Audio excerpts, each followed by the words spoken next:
For the last few weeks, I put AI editors in charge of my social media. Well, kind of. Opus Clip is an AI tool that watches your videos and cuts them up into short form content. The thing is, it uses an AI to detect whether your video is good or not. It picks what it thinks are the best moments, adds captions, and crops it for vertical videos. I got over 40,000 views in 1 month by doing this method. But it started to confirm something that I've been suspicious of for a while now. The algorithm is way more dangerous than I thought. But first, we need to keep in mind that AI is a tool, not a creative vision. But with the state of AI, where do we draw that line? When does the tool stop making choices for you? So I set up an experiment. I even got so excited that I opened up a Clips account on TikTok, Instagram, and YouTube. And I got addicted quick. I was checking the analytics every hour to every 30 minutes to every second. And the dopamine hit was there at first, but my receptors burnt out pretty quick. At a certain point, it became no different than the mental stimulation I just get from scrolling already. But here's the thing about the Opus Clip picks. The AI didn't pick any good clips. It has a system where it ranks the clips that it makes for you based on what will go viral the easiest. With every video I did, the best rated videos on there were absolute garbage. And the ones at the very bottom were hilarious. Wait. I'll give you some. And here's another thing. None of them were instantly postable or ready to go. I still had to go in, edit captions, fix the timing, and edit some of the crops.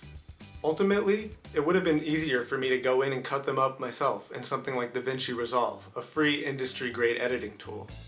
The AI managed to miss every bit of nuance and humor in every single one of the videos.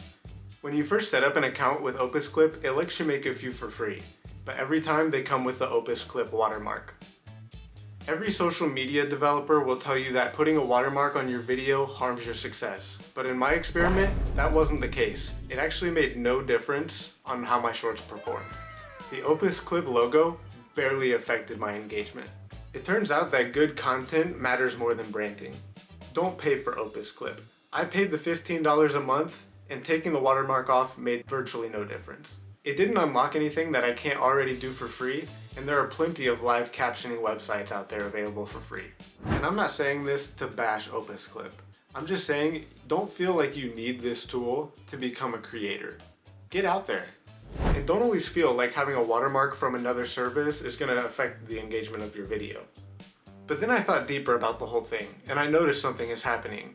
AI isn't just helping us curate the content we make, it's already curating the content on our feeds. Have you ever had a family member or a friend reference something that you've never heard of? It's been happening more and more lately, and it's because of one thing. It's the algorithms. Here's how the algorithm actually works. You watch a video longer than usual, or you give it a like, 50 more things just like it pop up on your feed. It's not just showing you what's popular globally anymore, it's showing you what keeps you specifically watching. So we all think everyone's on the same page, but we're not. The algorithm makes our circles feel bigger than they really are. When really, we're all locked into our smaller and smaller bubbles that are made to feel bigger than they are. I mean, look around you. Your closest friends' feeds are completely different than yours now. Remember when we all used to like the same memes? That was cringe. Why I say that? That friend who seems obsessed with things you've never heard of? Different algorithm. That family member that believes things that are batshit insane? Different algorithms. We're not having different opinions anymore. We're living different, informed realities. The algorithm doesn't just separate our interests, it separates us as humans and separates our beliefs. And you better believe once politics get involved, it becomes dangerous. Because different platforms lean in different directions. More young men are leaning conservative, and I think the internet is to blame. YouTube Shorts, way more conservative in content than something like Instagram. Instagram leans way more liberal, but the funny thing is, the companies themselves are inherently opposite. And that's because it's not the companies deciding anymore. It's the algorithm learning what keeps their viewers on their platform. The true irony is that it makes the developers hate their own users. So young people become more radicalized, not just by propaganda in the normal sense, but in advanced propaganda that's extremely targeted and extremely widespread. And then this festers and grows until their opinions become undeniable. It can't be false because so many people out there believe in them too. But it's not just about politics, it's making us dumber. Science has proved that it's ruining our attention spans, discouraging critical thinking, and rewiring our brains to expect instant responses and stimulation. The algorithm isn't just creating your content, it's curating your thoughts now. So, back to my test. I created separate clip accounts to see if content alone could really build an audience. The views came in, but nobody stayed. Even though I've never had many subscribers on my main channel, all the good comments were on my main channel's videos, and especially the art ones rather than the gaming videos. But why the difference between the different channels? Years of posting art content built algorithmic trust. YouTube knows who I am. They know my audience and what to expect from me. Consistency matters more than individual content quality. You can't fake that with a new account. The algorithm plays favorites based on history.